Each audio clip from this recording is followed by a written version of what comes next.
Party का राष्ट्रीय अध्यक्ष चुनने के लिए वोटिंग खत्म हो गई है।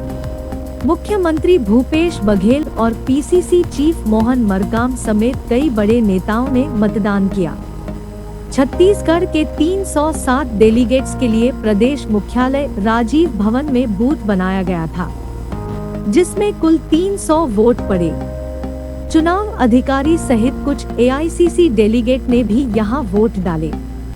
भारत जोड़ो यात्रा में शामिल लोगों के वोट कर्नाटक के वेल्लारी में डाले गए।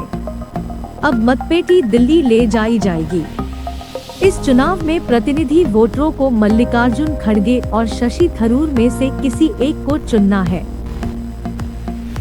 मुख्यमंत्री भूपेश बघेल करीब 11:10 बजे राजीव भवन पहुंचे। उसी दौरान मंत्री रविंद्र चौबे, कवासी लखमा, रुद्र कुमार गुरु, डॉक्टर शिव कुमार डहरिया, विधायक सत्यनारायण शर्मा, अंबिका सिंहदेव, ममता चंद्राकर आदि मंत्री विधायक भी प्रदेश पदाधिकारी भी मतदान के लिए पहुंचे। मतदान के बाद मुख्यमंत्री और उनके मंत्री कैबिनेट बैठक के लिए रवाना हो गए हैं।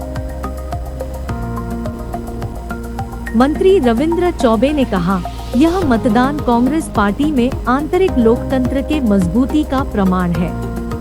अध्यक्ष पद के दोनों प्रत्याशियों में से कोई भी वोट मांगने रायपुर नहीं पहुंचा है।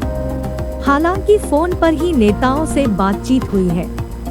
यहाँ संगठन का झुकाव मल्लिकार्जुन खड़गे की ओर दिख रहा है। खड़गे की ओर से प्रदेश उपाध्यक्ष अरुण सिंघानिया, महामंत्री अर्जुन तिवारी, अरुण सिसोदिया और सुमित्रा घृतलहरे को पोलिंग एजेंट बनाया गया है। कांग्रेस अध्यक्ष के चुनाव में प्रत्याशी शशि थरूर के पोलिंग एजेंट विनय कुमार पावले, हरि प्रसाद कुशवाहा को बनाया गया है। दोनों सरगुजा क्षेत्र के रहने वाले हैं।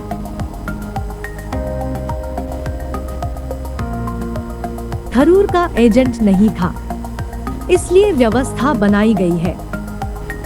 प्रदेश के निर्वाचन अधिकारी बनाए गए उमर हुसैन दलवई मतपेटी और मतपत्रों को लेकर रविवार शाम को ही रायपुर पहुंच गए थे।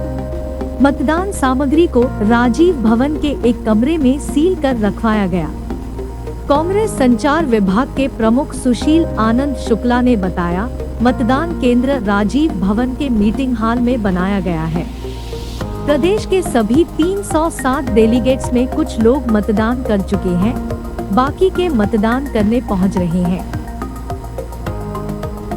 मतदान के दौरान प्रत्याशियों के अधिकृत प्रतिनिधि के अलावा किसी को बूथ के भीतर जाने की इजाजत नहीं होगी। प्रदेश अध्यक्ष मोहन मरकाम मतदान शुरू होने से पहले राजीव भवन पहुंच गए। प्रेस से बात करते हुए उन्होंने कहा, 24 साल बाद राष्ट्रीय अध्यक्ष चुनाव के लिए मतदान हो रहा है। इसे लेकर प्रदेश कांग्रेस के डेलीगेट्स में जबरदस्त उत्साह है।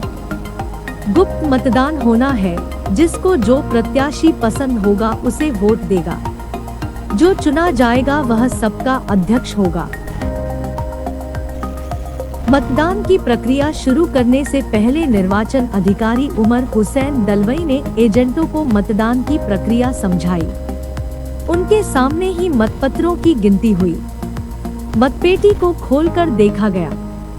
उनकी मौजूदगी में उसे बंद कर सील किया गया। उसके बाद सभी के हस्ताक्षर भी लिए गए। कांग्रेस के चुनाव प्राधिकरण ने सभी मतदाताओं की पहचान के लिए फोटोयुक्त मतदाता पहचान पत्र जारी किया है। यह करीब 10 से 15 दिन पहले ही सभी को पहुंचा दिया गया। मतदाताओं को क्रॉस वेरिफिकेशन के लिए पोलिंग एजेंट के सामने मतदान अधिकारी को यह पहचान पत्र दिखाना होगा। मतदान अधिकारी प्रत्येक मतपत्र पर हस्ताक्षर कर मतदाता को देंगे। मतदाता को भी मतपत्र की काउंटर फाइल पर हस्ताक्षर करना होगा। कांग्रेस में अध्यक्ष पद के लिए आखिरी बार साल 1998 में वोटिंग हुई थी। तब सोनिया गांधी के सामने जितेंद्र प्रसाद थे। सोनिया गांधी को करीब 7,448 वोट मिले, लेकिन जितेंद्र प्रसाद 94 वोटों पर ही सिमट गए। सोनिया गांधी के अध्यक्ष बनने पर गांधी परिवार को कभी कोई चुनौती नहीं मिली। 14 अक्टूबर